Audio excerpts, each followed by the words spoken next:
Face the camera. The camera can even see Okay. this. If I do it like this, will it pick it up or no?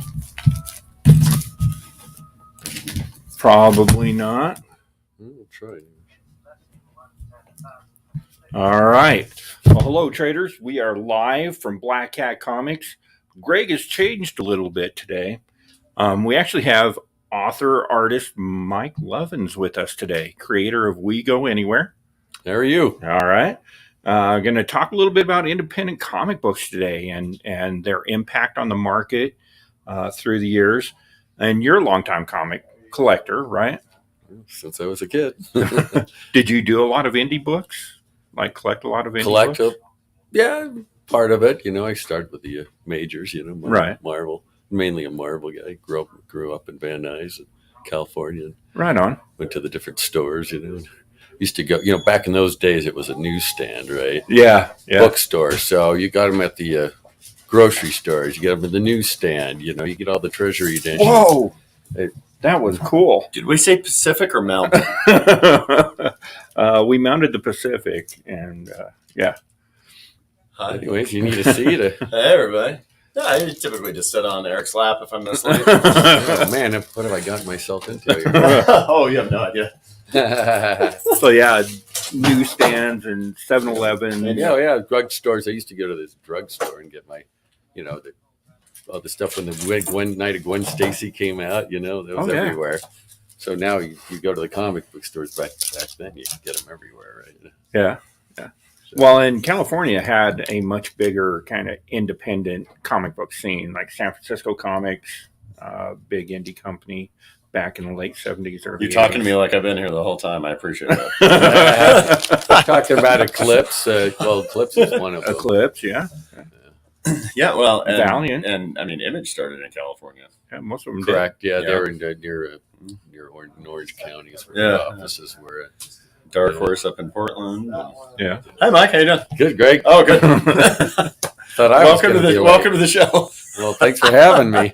Thanks for being here before me. Yeah. So, I know you were into indie books, underground type stuff, and I was really into the Marvel DC stuff, and I didn't really hit indie books until the Valiant stuff started coming out in the early 80s. Oh, okay, yeah. And then you had the alternative books, right? Dave Sims, Cerebus, Wendy Richard Pini, I didn't get into any of that Really? until much later. I couldn't get into either one of them. Cerebus? No. Oh, that's good stuff. I don't hate women enough to read that. Sorry, that was toward the end. Yeah. Okay, right. No, he had some very pronounced views. Oh, yes, he did. Yeah. He still does. I don't know if you've seen any of his recent stuff, but it's pretty. Anyway, no, when I was a kid, I would just grab whatever I could see that looked cool off the shelf. I assume this is what we're talking about today. Right. Indie books. Oh, I got my ass here. I had to go to the post office. No, I would go over to Circle K, and that was my big one because that was right by my house. Right. And then there's a Circle K by my grandparents' house. I was an only child, and I was the only grandchild of theirs that lived around here, so I could guilt anybody into buying me whatever I wanted. That's great. I would just go and I would just look at something on the shelf and go, that looks cool, whatever. And God, I would just pick up Marvel and DC and Charlton and anything, whatever I had. Yeah. The Charlton books were a lot of fun. Yeah. They're no more, but back then they did the licensed properties like $6 Million Man, Right. Space 1999. Yep. Star Trek. Well, that was Gold Key actually. Oh yeah, we got a bunch of Golden Key. And you stuff, get I have a hard time considering that kind of stuff indie books because the subject matter was so mainstream. But I mean, now we got Boom doing, Buffy the Vampire Slayer, right? And Star Trek. Well, we talked about that before. Boom, I don't consider to be an indie company, nor do I consider Image to be an indie company. But in the 80s, along with there were specific comic books. There was Eclipse, and then Mike Barron, Steve Root, Nexus. It's an independent book. They blaze the trails. A friend of mine, Brendan Anderson, worked good stuff for a book called Somerset Homes for Eclipse. It I was a remember 5-issue limited series. Yeah, sort of had got a film noir taste to it. Right. That was all part of the independent comics movement that really started to blossom in the 80s. Right. So this, what you're doing now, isn't much different than what you were reading back in the 80s. It doesn't sound like. Yeah, I mean, a lot of kind of sci-fi, indie. I mean, it's got a definite indie feel to it. Another book, about during that time was called, I think, The First Kingdom with Jack Katz. Oh, yeah. I think that was like I can't remember how many issues, but it was a mammoth undertaking. Right. But most of my influences of the book came from the film Alien, Right. And there's a story that they were I've heard truckers of in outer that. I've heard space. of that. Yeah. And they were all consumed about running for their lives, but the backstory is what I was interested in. And that's what inspired me to work on the book, Right. I say going back to what you said about considering them indie because they had big properties. Yeah. And the one thing to remember back then, though, is it cost a song to pick up those properties. Right. And $6 million man, there weren't going to be 4 different major companies bidding for it. Right. You know what I mean? It wouldn't be like Universal saying, well, yeah, we want a chunk of this and we want $2 million, whatever. They'd just be like, okay, well, give us half of what you make and, let us make action figures based on whatever you put in there. Right. It was a different time then. It was a lot cheaper to do that stuff too. Right. Well, the properties at that point, nobody would have looked at the $6 Million Man or Planet of the Apes. Mm-hmm. They wouldn't look at Star Trek, any of these properties. They wouldn't look at those and say, we've got a successful film franchise. Yeah. Let's make a successful comic book. They were looking at it. We've got a successful film franchise. Let's make a few extra dollars and they can sell kitty books over here. Yeah. And they never knew that, like, the people are clamoring for those additional stories. Yeah.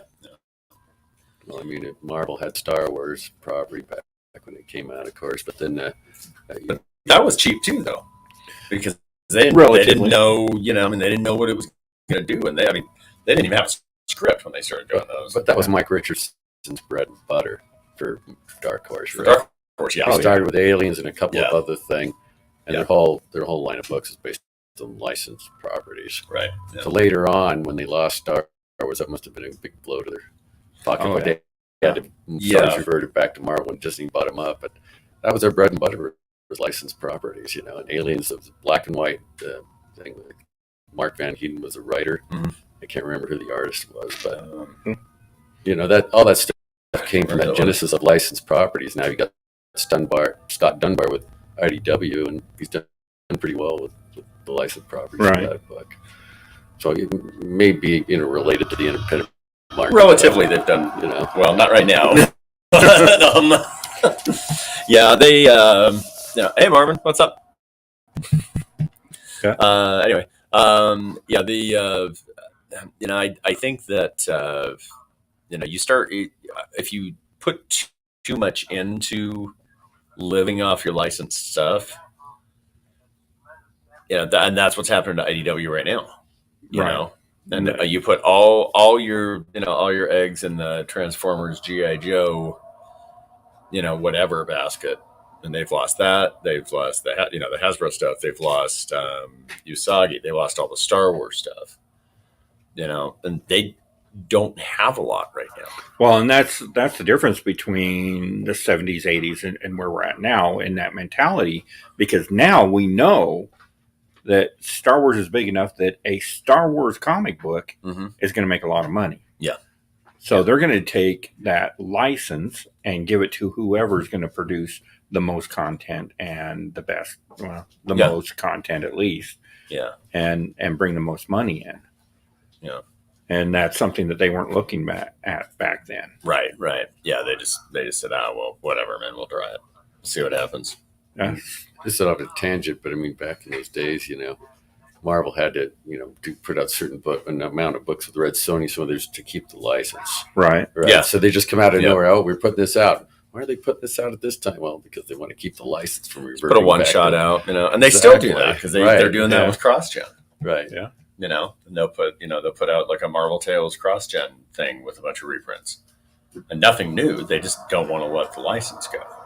Yeah, exactly. So that's what I was referring to on that. Yeah, which I think is weird with something like cross-gen.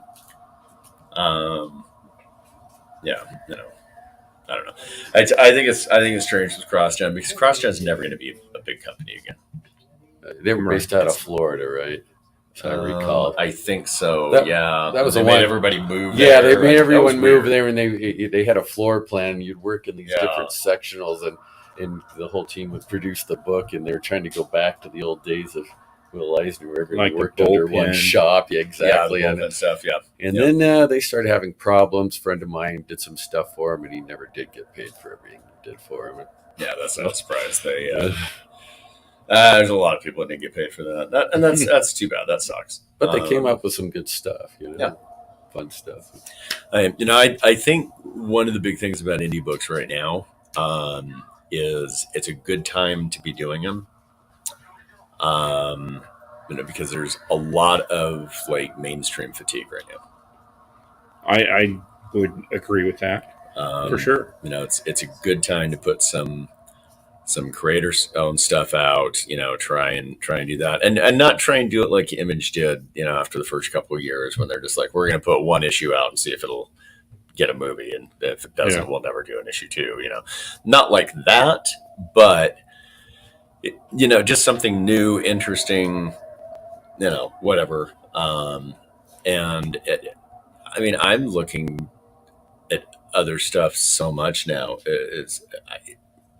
I'll have a week where I just read a bunch of superhero stuff, a bunch of Marvel DC stuff, and then I won't touch them for like 2 or 3 weeks. So you got different categories. Yeah. Which you, and then it's like, okay, fine. I'll read some X-Men, I'll read some Spider-Man, whatever. And then I just like, okay, well, I've had that for a day or 2. I'm good. I'm good for now. What it is it's what my friend calls a limited market, I guess, is what they call, the indies that have come out of it, right? Indie books that have all come out of it. This is apart from Image, right? In Image, you put all the production costs yourself. So Doug Wagner, who does his book, right? He puts all the money for the production cost of the book and pays all the creators before it goes to print. I'm not even talking about that, but the limited market is someone who's saying, okay, we're doing a Kickstarter. We have a budget of 10,000. We're going to put out, 500 books. Well, that's growing. That's a massively growing market because they don't need Image's permission or what have you. They don't even need Diamond's permission and how the books are distributed. They come out with a Kickstarter campaign and give it to the people that supported it, and they buy the books and support them. Webtoons, that's all, independent stuff on Webtoons Digital, and we haven't touched that yet, but that has a $320 million valuation. Wow. So that's all theirs. They don't share much of that from what I've heard. I'm just saying that, what I mean is it's all part of this limited market, which I guesstimate is probably 30% of the market. And I think that's my guesstimation. I think it's growing. So what we're touching on now is what back in the day we would call an underground book. And that's what ElfQuest and Cerebus was back in those days. Right. I think Bud Plant was was the one that printed their books back then, and it was all part of that underground stuff, Robert Crumb and all that. Exactly. But it's really the same mentality, because what you've done with your book is you've taken, like, you're the artist, you're the writer, you've conceptualized the script, you've done everything. You paid for the print runs, you got them done, and you take them around to comic book stores and say, this is me, this is my book. And so you don't have the reach that Image does, but you're bringing something new and fresh to the market that I think readers are really interested in. A lot of these indie books, Bleak Haven, another local book that's doing the same way, even Salt City Stranger. I mean, that's a really kind of cool local-based thing. I just come back to it. If it seems like they're really small themselves, but if you add it up in the aggregate, it's a major chunk of the market, because they want to produce their books and they're tired of waiting for people to give them their permission. They go produce it themselves, and with digital technology, you can do that. Right. Back in the old days, you had to paste everything up, go to the printers, and the other part of the problem was you had to pay like $2,500 for a print run or $3,000 for a print run. Then, not having an audience established yet, you had to go and make your money back. Right. Both economy printers like Comics Wellspring, you have to have like 25 minimum copies. With Kablam, you can do as little as one. Right. So it's pretty manageable cost-wise. You sell your books, you run out. Oh, I'll order more. You order more. You have your files in a Dropbox, and they print the books and send them to you, and then you sell them again. You add it all up, it's such a large part of the market, and it's growing because they don't need people's permission anymore to print their books. They can do it themselves. Right. Yeah. The only downside I see with that is there's so much Kickstarter, whatever, all the 10 different Kickstarter type things that it limits the sales with them, because right. every week I have somebody come in and say, hey, do you have this book? And I'm like, I don't know what that is. And I look it up, and they're like, oh yeah, they just did a Kickstarter. And I'm like, well, okay, so it's not anything that I have access to. I'm not going to be able to afford to get them in. Right. You know what I mean? I'm not going to be able to afford to order 20 copies, just throw them up on the shelf. And that's why I like to do, when people bring their books in, I like to put them on a consignment situation. And I say, here, this is what you got. You tell me what you need to make out of these to make your money back. We'll put them up there. Keep track of what you have. It's like when you sign here. Keep track of what you have. Let me know when they sell. I'll cut you a check. And it's a lot easier that way. I mean, obviously, if you get somebody in Canada that's like, oh yeah, I got this book, I'll drive right down. Right. No, that's not going to happen. Yeah. But I mean, I feel like there's got to be a different situation for this. I think. And I mean, I kind of think that maybe, Lunar or somebody like that should be reaching out to Kickstarter creators. Oh, yeah. And, reading my mind. Yeah. No, there you go. See? Yeah. I mean, and Diamond's not going to do it. They don't care. Well, no, in fact, Diamond. No, Bueller. It's just me. Bueller. As a matter of fact, Diamond sort of has Howard's not here. They're almost working against indies because I don't know if it's changed, but a while back you had to sell a certain amount of units in a certain number of months or they boot you out. Oh yeah, yeah, right. Yeah, they're like they're still like that. Diamond's very difficult to deal with. I mean, I do think though that like a smaller distributor, well, Lunar is going to be a much bigger distributor now. But I mean they should just put somebody in charge of like, okay, look on Kickstarter. Yeah. You know what I mean? Do a thing. Just You'd have to work out some of the particulars, the infrastructure, how many books do they have to produce, how many stores are they going, because they're a small fry operation. Absolutely. But the only thing I've heard of that was remotely similar was at San Diego Comic-Con was this thing called Cold Cut. They were reorders for independents. Yeah. That was the only thing, only friend that independents had for distributing their books. Yeah, and they're gone. Their shops. And I think this is an interesting case study. Bueller just said, was talking to Marvin Wynn, friend of the show, comic book creator, created The Edge.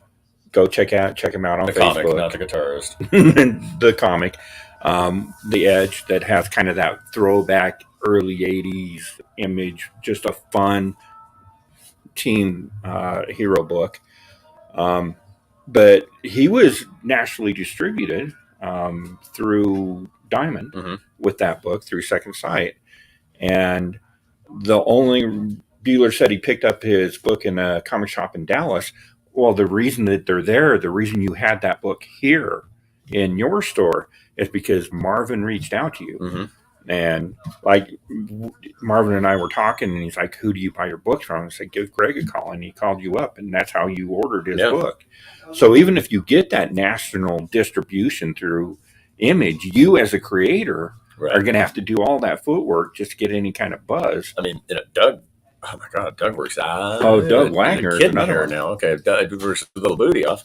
Doug, every time that book comes out, he's doing like a number of posts a day. Saying, click, click, boom, boom, it's out.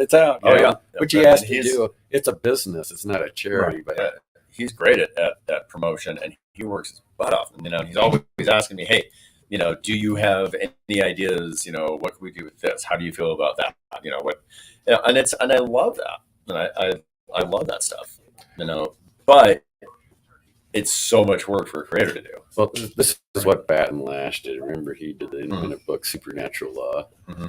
So he started out with 10 stores, 10 comic book stores that were in his corner. Night Flight Comics, it used to be on one of them. And he built his audience through that. And then through there, the number of stores that carried his books grew. And then I think he was able to do distribution through Dunn or what have you. Yeah. But he started with 10 stores. So if you're to look at it and say, hey, who won the Spirit of Eisner Retailer Award? Stores that know what they're doing. You'd start with those 10 stores that were nominated, get them in their book, and then, once they're growing and following, you build from there. But that's how Batten Lash did it, And bless his soul, he's passed on, but he was a friend of mine, and I learned a lot from him. So.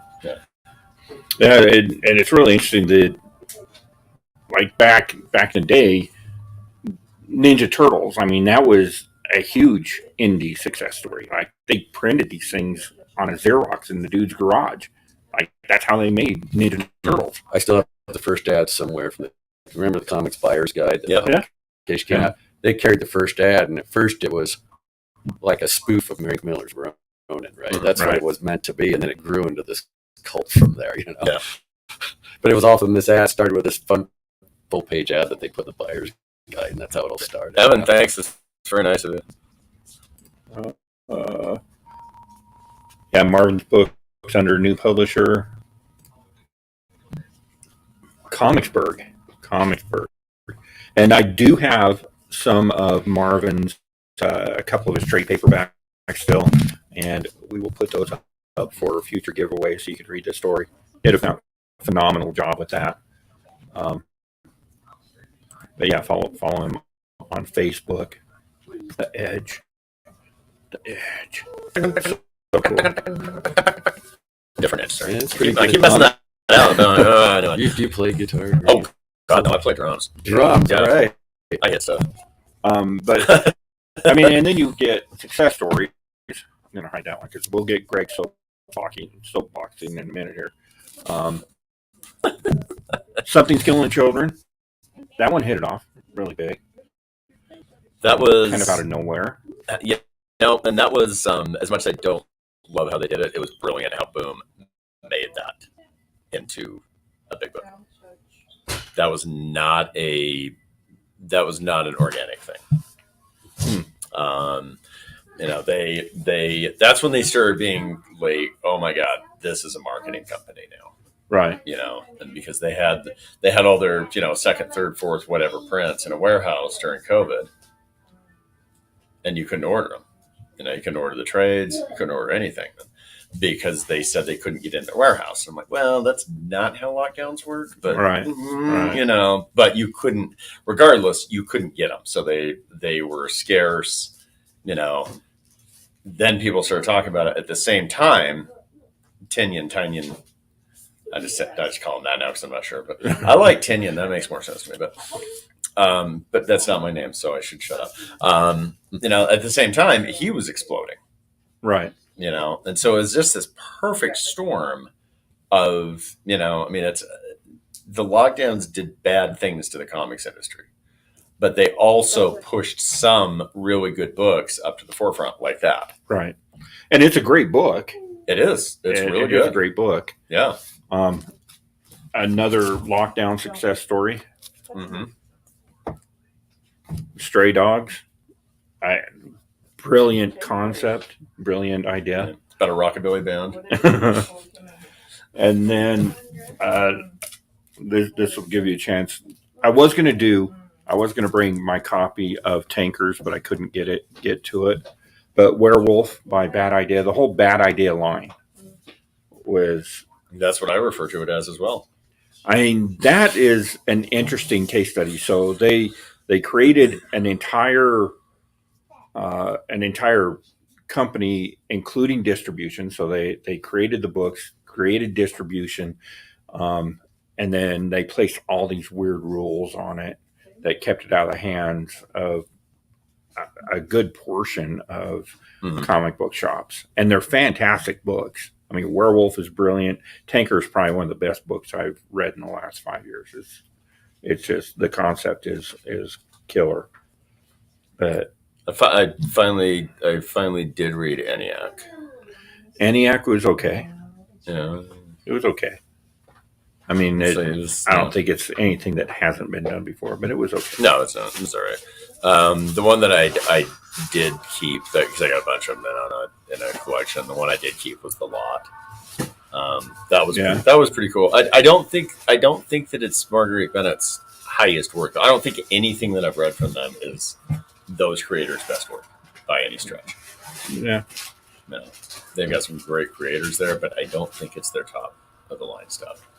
I think it's just, let's hurry and make this so we can be, so we can get paid by these guys, we can be part of the thing, and then we'll just go off and do our other stuff, Yeah. Which, I mean, can you blame them? No, absolutely not. You can't. I do get kind of feeling when you talk about bad idea as a company, they had good ideas with the not first print thing. I like that idea. I hate that idea. I think it's brilliant because that makes your first print worth something, and then everybody can get everything else at any time, like a second, third, whatever, a subsequent printing. It's something that's not first print. They're just free to print. So that makes that initial for collectability. That makes that first print book worth something. But for those of us that just want to read the good story, you can buy it at cover But price. none of them are worth anything anymore. ENIAC number one, first print's worth a little bit. Tanker's number one. Yeah, but Sleigh Bells. I mean, it's not what they wanted it to be. No. When they come into your store, is it coming through direct consignment like you've mentioned, or are they going through distribution? I don't care. Bad idea. You could only get the books directly from the company. Okay. So Like they don't go through distribution, and that was their thing. We're not going to be distributed by Diamond or Lunar or anybody like that. Okay, got you. So you'd have to contact the company directly. But in order to do that, you had to, if you're going to order the 6-issue run, you had to order as many issue number 6 as you did issue number 1. They just put all these rules on it, and you could only sell one copy of a book to one customer. I don't like that. It's difficult enough to try to run a store. You know what I mean? And the thing with not first printing, I mean, I agree with you to an extent. The thing I don't like about it is it's just another game. Right. And it's just them trying to be cute, and there are so many different publishers and distributors and everything else, and they're playing so many games right now. I don't like it, and it's like Image going to Lunar. Yeah. I wouldn't mind that, except for the fact that now they're saying it's coming out on Tuesday. So they are forcing you to buy it from Lunar. Right. You can't say otherwise. Yeah. If you want to lose a sales day, then fine. But if you don't, then you got to buy them. You can't. You can't. Well, and in a highly competitive market like Salt Lake, that would be true. But if I've been to North Platte, Nebraska, that has one comic shop. Oh yeah, then who cares? Yeah, they come out on Tuesday. Right. They come out on Friday. Yeah, it doesn't matter. They're there. Yeah.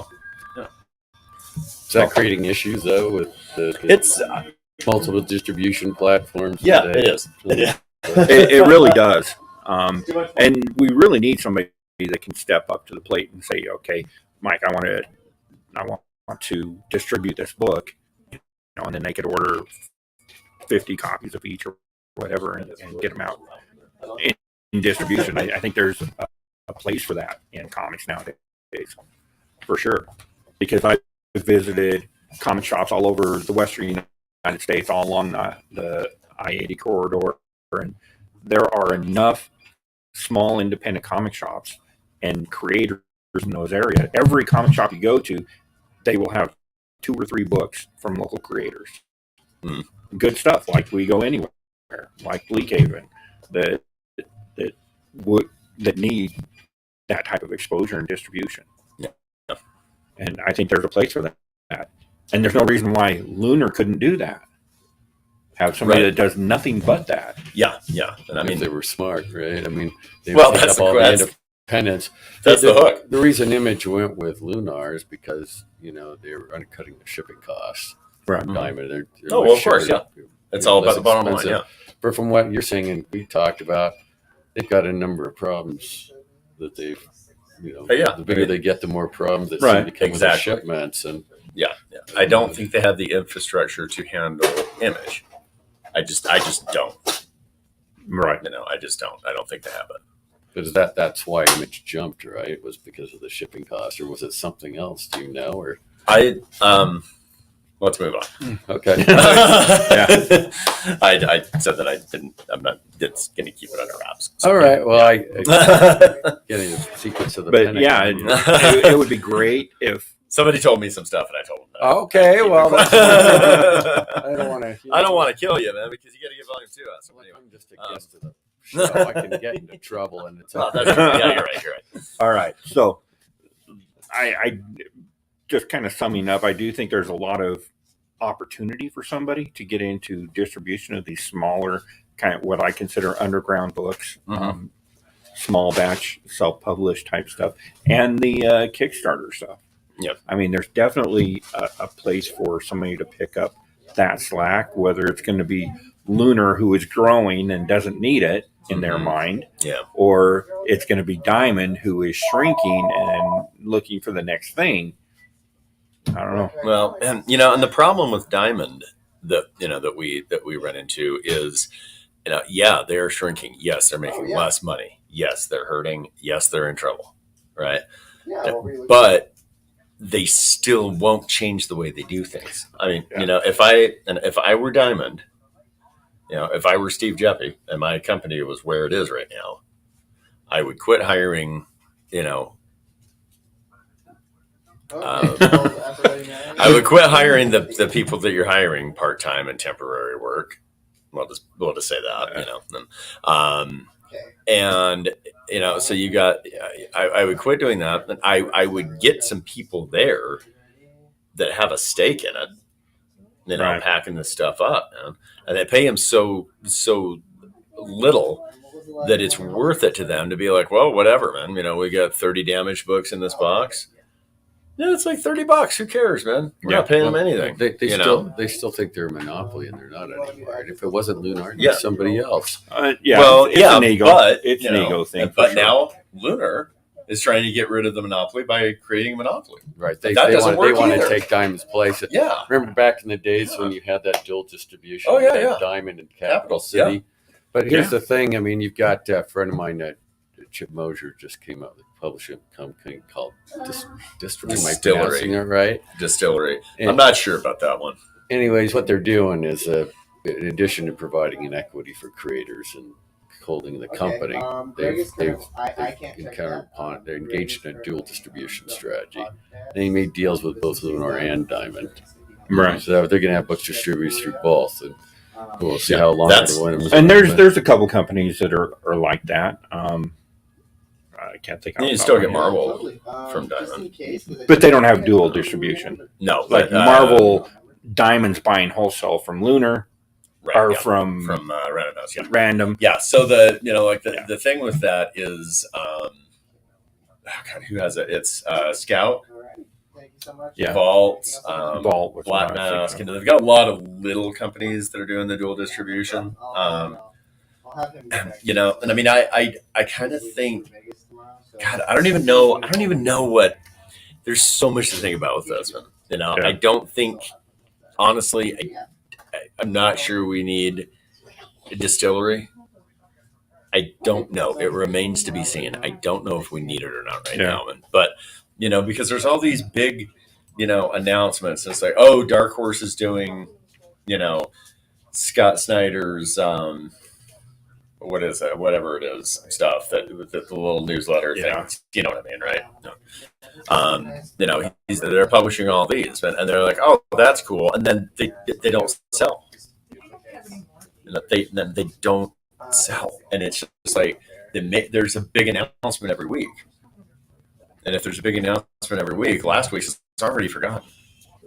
Right. Well, part of the problem is coming out with too many books in a chain, a line, and there's no much support it. So A friend of mine worked in Acclaim Comics.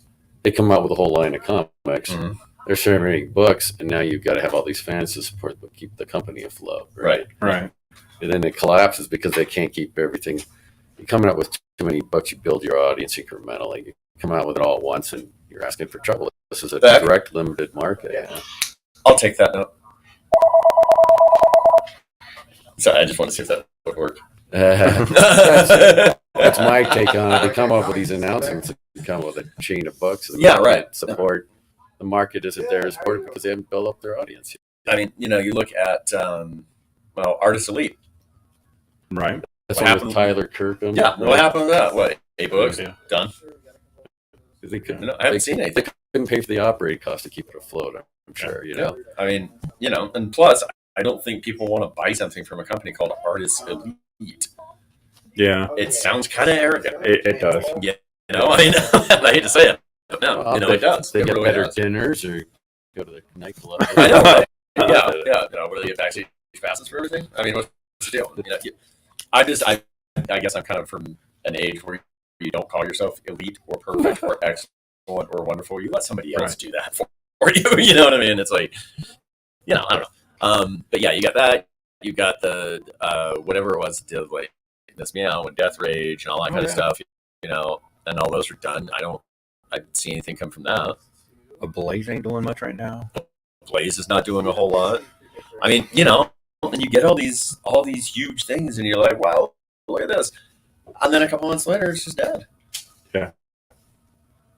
I mean, I feel like some of these companies maybe should be like Doug did with 12 gauge. Partner up with Image. It's still under the 12 gauge umbrella. Right. Just partner up with Image. Partner up with Dark Horse. Do something like that already has that distribution and that infrastructure set up. Because I don't want to see like a big creator, with a new company come out. It's like, oh my God, everything's amazing. And then 2 months later, right. I don't like to see that. Doug never comes up with more. New annual cover A for Kristen. She said she prepaid. All right, shop business. So we'll let Greg take care of that. Okay. Now, let's talk about your book for a minute here. Now, I've got I was looking for that too. our viewers, a lot of guys into indie books, small batch books, things like that. I am a huge fan of We Go Anywhere, and I'm just going to give my spiel on it. Yeah, please. It's sci-fi. It's kind of a throwback to that late 80s, not even late 80s, mid 80s sci-fi feel, black and white, block artwork, just beautiful artwork that gives you, it gets you into the story. And the story was inspired by Aliens. Yeah, Alien was, yeah. The first Alien. Right. They were truckers that, worked for a company in outer space, right? You never heard, most of the sci-fi takes place with military campaigns, different things.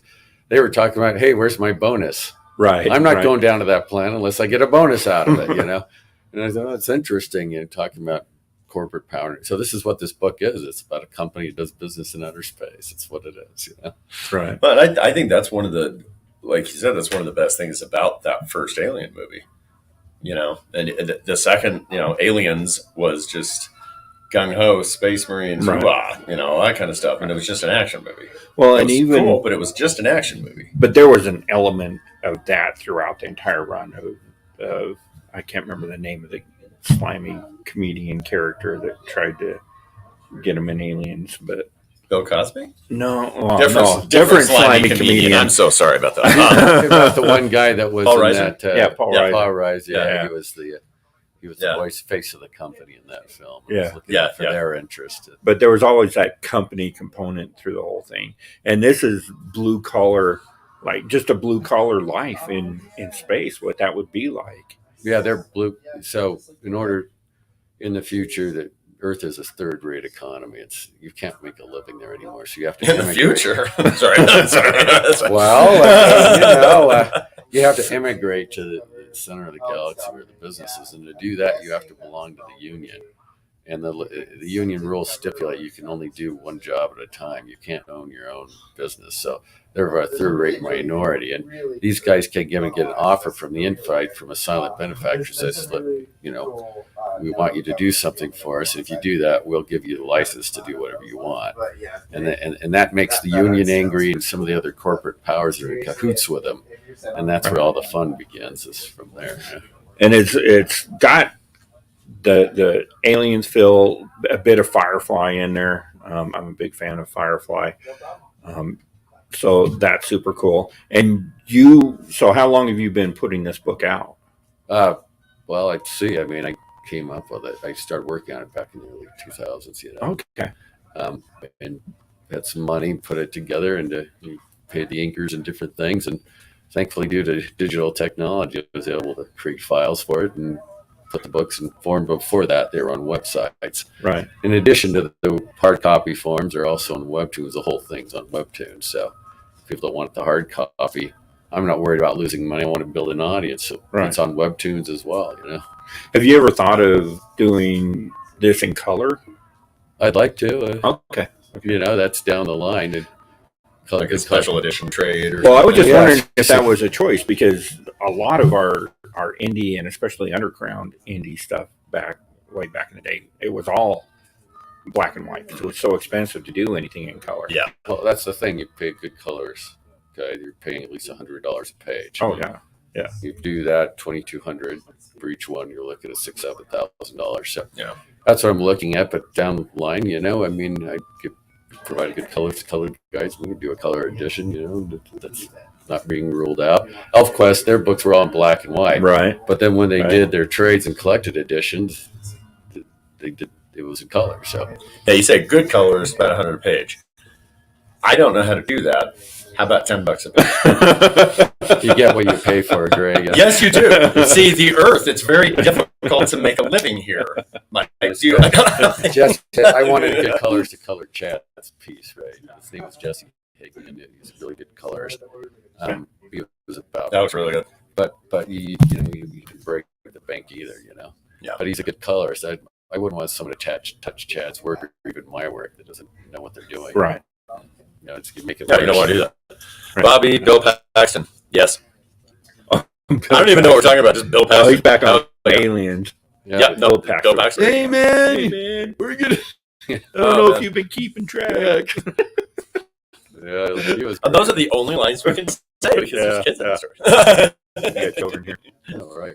Yeah. And so, you were able to put these out at $4 a book, right? Yeah, that's the price.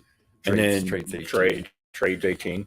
$9 trying to underbid my crappy coloring shop. Come on. Actually, Bobby, I own a comic shop. I don't have any money. I've got some Bobby Delgado originals. Like, this dude's art, you'll dig it. I'll bring it in so you can check it out. It's seriously cool. Game over, man. Yeah, now we're just like so we're showing a dramatic audio reading. I know that you guys out there are really into this kind of thing and supporting smaller creators and stuff like that. I highly recommend We Go Anywhere, local Utah creator who knows a lot more about comics than a lot of creators that I've talked to. So that's kind of super cool too. Yeah. And you got quite a few of the trade paperbacks. I ordered the first edition, which is this cover, and then this one's the one I have up here. This one, and then the cover's coming out with gold lettering on this. I call it the Better Call Saul edition for Saul Valuto. He did a really good job on this, and that's cool. Been ordered, and it's going to be on its way to me. That's right, pretty. Yeah, you got to say Better Call Saul because Better Call Saul doesn't sound right. So if you're interested in checking out We Go Anywhere, shoot me a message. Greg, you carry it, right? I don't have any right now, but I will. You will. And contact me. Contact Greg. Yeah, we can always get in touch with him. We can get you a copy. Let's get some copies of this book out there. And once again, it's on Webtoons, so you can get the whole adventure on Webtoons as well. But we could get you a signed copy. We know people. I can sign it. Whatever you want. $8, Bobby. I've done okay when I And at the store here, we'll come back Yeah, to yeah. another signing and sell more absolutely. books, right? And one just quickly before we go, one thing that you said, that there's a lot of creators that don't know comics that well. Yeah. It is I'm not going to name names, but man, it is amazing. I've paired up signings here at the store, with some big names, right? And just kind of paired some different audience creators together, and there are some people that are like, oh yeah, so I've got so and so coming, and I'd like you to be there, and they're like, who's that? Like, you've been in comics for 20 years. What do you mean, who's that? They never leave their basement, probably. Yeah, right. No, I mean, I'm like, oh God, come on, you've got to know. Do you not read comics? But it is surprising what you're It's saying shocking, because it's a small world. I mean, I go to the cons, and I was in San Diego last year. Phillips, he was there, and I ran into him there, and he lives here local. So it's hard to believe Phil that Sexy. people I always misspell his name. It's hard to believe that some people wouldn't know who other people are that work in the business. Yeah, right. Especially like big creators too. Which is crazy. But I mean, and I think that has a lot to do with the dissolution of like the bullpen stuff and the cross-gen offices and things like that. And because then most of the time I feel like people don't even know who's inking or coloring their books. You know what I mean? And it's like, I've talked to writers who are like, oh, that's cover. Oh, okay, Marvel put that cover on there. Oh yeah. You know what I mean? Like they don't even have that connection anymore. That happened with the Momoko book, Doug. Yeah. That was crazy. Like, and then they don't have that connection with creators and, things like that anymore. And because you've got, one guy that lives in, in Park City, you got another guy that lives in Brazil. You've got a girl that lives in Ireland, and then you've got some guy in Japan, and they're all working together on the same book, and they've never met. Yeah, I've had people here that work on the same book that have see each other maybe once every couple of years. Well, I think Doug barely know each other. Doug Wagner, Daniel Hiller, doesn't he live in Spain or something? I think Daniel lives is it Spain or England? I can't remember. But yeah, I think it's Spain. Yeah. It's one of those two places where they don't speak English, Spain or England. I can't remember which one. Len L.U., he's one of the best talents in Marvel today, and he lives in the Philippines. So, they're all over the place. Yeah, when I was a kid, I was like, oh, man, if I get into comics, I'll have to live in New York. Well, right. That's gone. All the companies moved to West, so or they're working out of their basement, so it isn't. Len L.U., I saw him his very first Comic-Con in the U.S. It was in 2000 in Chicago. And, he was just like, wow, everything's so big here. Oh, my gosh. Can I draw something for you? And now he walks in the suit. He's like, hello, my name is Make Home Industry. I was like, oh, dude, come on now. Yeah. He was just this wide-eyed kid, though. And it was, it's cool to see his success go because I really do think he's a fantastic counselor. But, and it's just the difference. It's two different people, and you see that a lot, I think, for better or worse, whatever. And he deserves his success as do most creators. Yeah.